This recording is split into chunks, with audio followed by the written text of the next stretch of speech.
Hey everyone, welcome back to our channel. We're the Movie Couple. I'm Dustin. I'm Wendy. And this is our review for If. If is about a girl who discovers that she can see everyone's imaginary friends and what she does with this ability as she embarks on a magical adventure to reconnect forgotten ifs with their kids.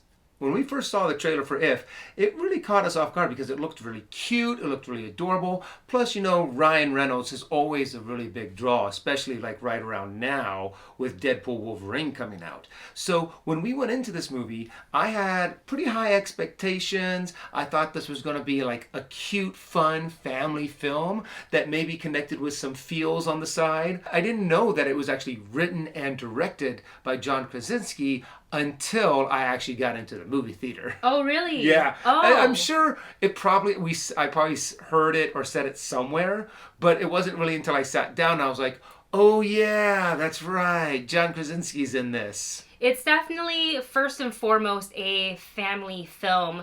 I would say that the trailer, just like Dustin said, it made it feel like it's sort of targeted towards a younger audience and that we would be going on this really fun, imaginative, colorful adventure with all the imaginary friends, or if that Bea or Elizabeth could see and sort of like reunite them with their kids or potentially find new kids for them, because that was the whole premise of the trailer. And also I feel like I could get a little bit of hint of like, potentially she would be meeting her own forgotten imaginary friend. But I feel like this film took us on a very different journey. And not that it's a bad thing. It's just kind of almost not what the marketing was. Yeah. It really focused a little bit more on grief for losing loved ones, grieving your imagination as a child, losing that spark. I feel like that focused a lot more on that than it did to reunite. Now, they did do a fair share of reuniting ifs with their kids, and those were the moments that I found extremely heartfelt. There was a couple of scenes with Fiona Shaw and Bobby Moynihan that definitely got me tearing up, and I was like, oh wait, this is tugging at the feels. And I would say that's kind of towards the second part of the movie. And I really like seeing that, because once those reuniting scenes were happening, I was like, yes, this is what I wanted to see. All these like colorful, cool looking characters, cool looking ifs, doing what they gotta do and sort of reminiscing about their kid. I also found some very awkward pacing with this film. Yeah, because the way that this movie started off was the fact that it kind of started off kind of like Up, to where it looked like it was gonna go for this really just heart-wrenching moment. It was gonna tell this one part of the story to kind of be like, okay, first we're gonna have like a little bit of a, I wouldn't say traumatizing, but Up was traumatizing after the first 10 minutes. It made you just cry wholeheartedly. It feels like that was kind of what they were going for, but it was still in that vibe of like really kind of showing you the happiness and then the tragedy, and then now we are in the modern day. So it really had that kind of pacing, and it kind of threw me off at first because I was really expecting it to be a lot more silly and fun and a lot more laughs. And even throughout the entire movie, I was expecting, okay, when does the ha ha ha moments come in? When do the parts when there is, when they have all of these moments with these ifs and all these fun animated characters, when is it going to get to be super silly?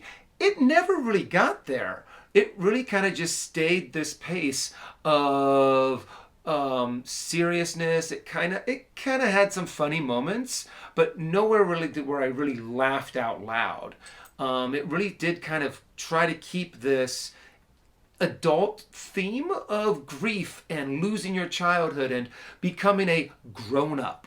And, I'm no longer a kid anymore, and make it family friendly. But I don't know, I felt like a younger audience would actually be kind of bored in this, because there's a lot of moments where I'm like, okay, come on, let's move the story forward a little bit more. Yeah, I definitely agree with that, especially, again, the character creation for all the ifs, all the different ones. And there was a scene where you got to see all of them, and a little bit of a showcase of their personalities and what their purpose was to their kid. I love that, and that was probably the funniest and the funnest part in the film. But other than that, it really had a lot more of a serious tone than what we were expecting after seeing the trailers and from the marketing, because you're thinking you've got these, big fluffy purple characters who is really funny at moments, but for the rest of the movie, everybody's really kind of anchored down, having that more like adult tone.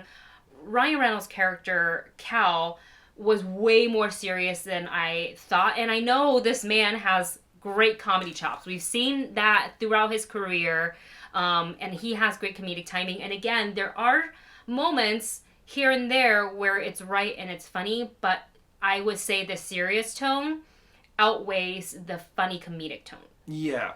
And when we went into this, like I said before, that's not what I was expecting. Since it was Ryan Reynolds, I expected a lot more comedy, but he really did kind of play the straight man in this. And one of the things that kind of threw me off was they weren't super consistent with the world and the reality that they were building. There were moments to where you're like, oh, okay, where are they going to go with this? This moment with the if and their past child, this moment here, oh, I really like what they're doing. I like where they're going. But wait a second. What does that mean? This really cool thing just happened. But what does it mean? How does this propel the story forward? But then later on near the end, things changed a little bit. The reality of what the ifs being there for the grown-ups now or their past kids didn't quite mean the same thing as it seemed like they were going for in the past. And maybe like 30 minutes later, and I felt like they were going somewhere that could have been really, really cool, and it was almost there. And then they were like, okay, no, we're now just ending the movie. I was like, aww.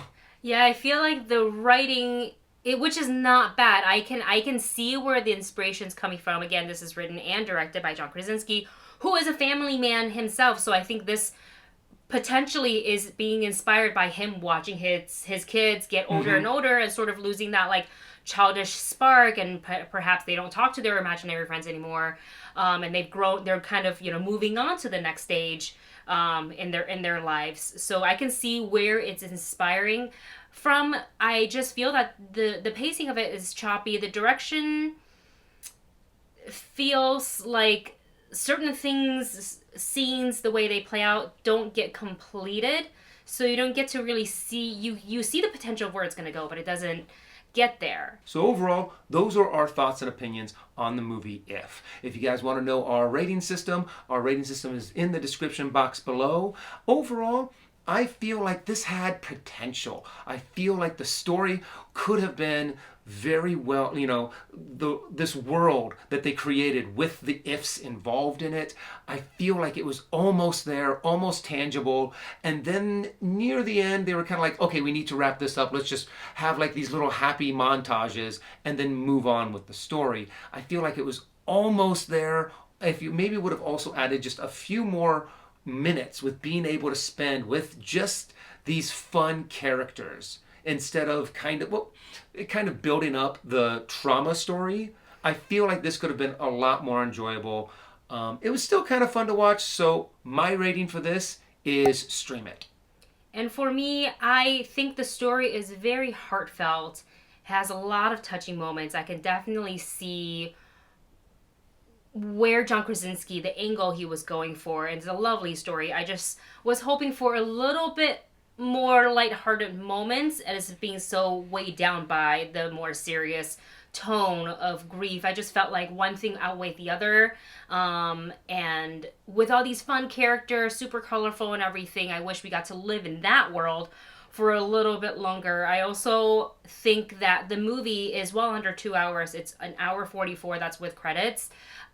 So it feels like potentially when they got into the editing room, a lot of it feels like it was chopped out, and that could potentially be why it felt choppy at points. We don't know, but that's what it feels like. It's still really enjoyable. I think the younger audience, if this looks like, you think it's like a rated G movie, it's not rated PG. If you want to take your like really young kids to this, I don't think they're going to understand it. I think they're going to be a little bored and a little fidgety. I think if you're going to bring children, maybe they should be like a little bit older, like preteen to teenager would be a good age for them to see it, but anything that's like 8 and younger, I think they're gonna just sit there and not really understand completely what's going on. But overall, I thought it was cute. It is certainly thought-provoking. Makes you think about, like, in your past, you're like, what was my imaginary friend like? I'm gonna go ahead and give this movie a matinee. And there you have it. That is our thoughts on If. Let us know your thoughts on the movie once you've seen it in the comment section below. Thank you so much for watching. Don't forget to like, share, and subscribe, and we will see you in the next one.